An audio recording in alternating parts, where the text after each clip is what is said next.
ناظرین، میں ہوں آپ کو ہوسٹ قاضی محمد رشید اور آپ دیکھ رہے ہیں وائس آف کوٹادو۔ جیسا کہ آپ تمام دوست جانتے ہیں کہ کوٹادو ضلع کو کنورٹ کر دیا گیا ہے تحصیل کی طرف۔ اس کی کیا وجوہات ہیں، اس کے بیک گراؤنڈ میں کون لوگ ہیں اور اس کی وجوہات کیا ہیں؟ آخر اتنا بڑا فیصلہ، اتنی بڑی سٹرگل کرنے کے بعد کوٹادو ضلع بنا تھا، لیکن یکدم ایک نوٹیفیکیشن آ گیا ہے کہ کوٹادو واپس تحصیل بن چکا ہے۔ ہمارے ساتھ موجود ہیں ارشد صدیقی صاحب، جو سیاست میں ایک بہت بڑا نام رکھتے ہیں۔ اس حوالے سے ان سے بات کرتے ہیں۔ السلام علیکم۔ وعلیکم السلام۔ بسم اللہ الرحمن الرحیم۔ یہ انتہائی افسوسناک خبر ہے، اور اس حوالے سے صرف خبریں نہیں ہیں بلکہ SMBR کا جو نوٹیفیکیشن ہے وہ بھی اب سوشل میڈیا پہ آ چکا ہے، اور جس سے یہ صاف ظاہر ہے کہ نیو کریٹ ہونے والے جو چاروں ڈسٹرکٹ ہیں ان کو ریورس کر دیا گیا ہے، اور ٹل الیکشن کہا گیا ہے کہ یہ معطل رہیں گے۔ یہ فیصلہ MBR کی طرف سے جو نوٹیفیکیشن ہے یا نگران کیبنٹ کا جو فیصلہ ہے، یہ عوام دشمن پالیسیوں کا شاخسانہ ہے۔ اس کی میں پرزور مذمت کرتا ہوں۔ نون لیگ نے اقتدار میں آنے کے بعد جس طرح سے یہ مہنگائی کا طوفان برپا کیا اس ملک میں، اور غریب دشمنی کی، اور غریبوں کے ساتھ جو کچھ ہوا وہ بھی سب کے سامنے، اور اس کے بعد یہ فیصلہ پتہ نہیں کون سے عقل مند لوگوں نے انہیں مشورہ دیا کہ دوسرے لوگوں کو کریڈٹ چلا جائے گا، آپ یہ ڈسٹرکٹ ریورس کر دیں، اور اس طرح ریورس کرنے سے جو کچھ صورتحال ان چاروں اضلاع میں ہوگی اور بالخصوص کوٹادو میں ہوگی، ہم انشاءاللہ اس پہ پورا پروگرام تشکیل دے کر اپنا احتجاج بھی کریں گے، اس میں قانونی راستہ بھی اختیار کریں گے، ہم عدالت عالیہ سے بھی رجوع کریں گے، احتجاجی ریلی کا انعقاد بھی کریں گے اور دھرنا بھی دیں گے۔ ہم کسی طور پہ ان کے اس فیصلے کو تسلیم نہیں کرتے۔ کوٹادو ہر لحاظ سے جو ہے وہ ایک کمپلیٹ ڈسٹرکٹ ہے، اور ڈسٹرکٹ بننے کا حق رکھتا ہے، جغرافیائی لحاظ سے بھی، ریونیو کے اعتبار سے بھی، اور پاپولیشن کے اعتبار سے بھی۔ کوٹادو کی ڈسٹرکٹ کے حساب سے پاپولیشن بھی پوری ہے، ریونیو کی جنریشن بھی پوری ہے، اور جغرافیائی لحاظ سے بھی ہمارا حق بنتا ہے۔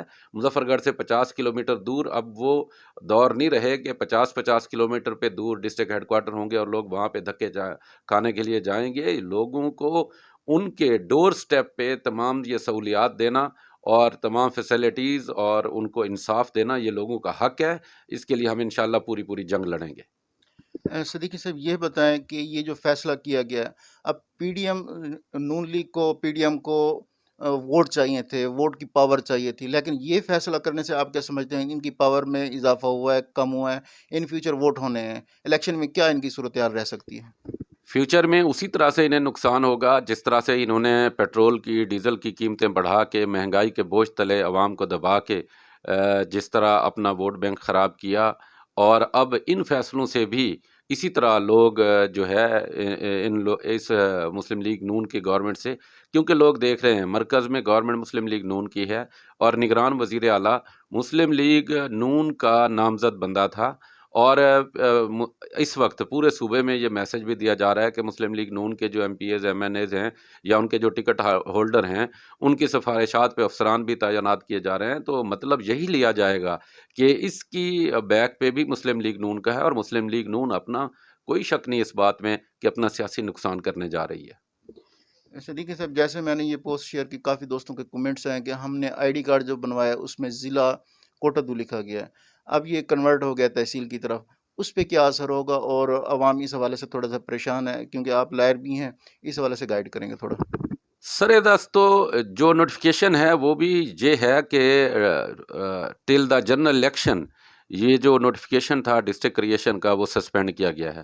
وہ نوٹیفیکیشن جو ہے وہ اس کو منسوخ نہیں کیا گیا، سیٹیسائیڈ نہیں کیا گیا، اور جو شناختی کارڈ بنے ہوئے ہیں ضلع کے وہ ضلع کے ہی رہیں گے۔ اگر خدا نخواستہ کوئی ایسی صورتحال بنتی ہے جو کبھی بھی، میں یہ نہیں اس بات پہ یقین رکھتا کہ ڈسٹرکٹ کوٹادو ریورس ہوگا، کیونکہ ہم اس کی عدالتی جنگ لڑیں گے۔ شناختی کارڈ میں بھی ضلع کوٹادو، نادرا نے بھی اس کو ایکٹیو کر دیا تھا ڈسٹرکٹ کوٹادو، اور ڈسٹرکٹ کوٹادو ہی رہے گا۔ اگر کوئی ایسی صورتحال بنی تو پھر شناختی کارڈ دوبارہ چینج ہوں گے۔ لوگوں کو پہلے بھی ذلیل کیا جا رہا ہے، پھر بھی ذلیل ہوں گے لوگ بیچارے۔ اس حوالے سے ہمارے کوٹادو کے عوام کو، نوجوانوں کو کیا میسج دینا چاہیں گے جو بہت زیادہ خوش تھے ضلع بننے پہ؟ اب تھوڑی سی مایوسی کی لہر آ گئی ہے، کافی سارے پوسٹس بھی کر رہے ہیں، اور جو بھی مل رہا ہے تھوڑا سا مایوس کون ہے، اس حوالے سے کیا کہیں گے ہمارے نوجوانوں کو؟ میں نوجوانوں کو یہی کہنا چاہوں گا کہ یہ سیاسی ایشو نہیں ہے۔ سیاست سے بالا تر ہو کر اپنے حقوق کے لیے، اپنے بچوں کے مستقبل کے لیے متحد ہو کر تمام سیاسی پارٹیاں ایک ایسا دباؤ کریٹ کریں نگران گورنمنٹ میں بھی اور وفاقی گورنمنٹ پہ بھی کہ وہ یہ جو ہے نوٹیفیکیشن جو ہوا ہے سسپینشن کا، یہ نوٹیفیکیشن واپس لیں، اور اس سے ہمارا مستقبل، ہمارے بچوں کا مستقبل وابستہ ہے۔ اس کے لیے ہم سب کو جدوجہد کرنی چاہیے، مایوس ہو کے گھر نہیں بیٹھنا چاہیے، اس کے لیے عدالتوں کے دروازے بھی کھٹکھٹانے چاہیے، اس کے لیے سڑکوں پہ بھی آنا چاہیے، دھرنا بھی دینا چاہیے، اگر کاروبار بند کرنا پڑتا ہے تو کاروبار بھی بند کرنا چاہیے، اور پورا احتجاج کرنا چاہیے، اور یہ ہمارا حق ہے، اور انشاءاللہ ہم اپنا حق لے کر رہیں گے۔ تھینک یو سر، شکریہ۔ ویلکم۔ جی صدیقی صاحب کی رائے سن لی ہے، ان کے کمنٹ سن لیے ہیں، اور مایوس نہیں ہونا۔ انشاءاللہ ہم اگر تمام لوگ متحد ہو جائیں تو یہ کچھ نہیں ہو سکتا۔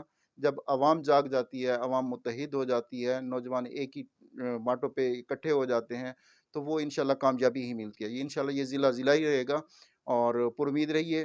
جو لوگ اپنی رائے دینا چاہتے ہیں وہ کمنٹس میں اپنا نمبر سینڈ کریں، انشاءاللہ آپ کو بھی ہم اپنے اس پروگرام کا حصہ بنائیں گے۔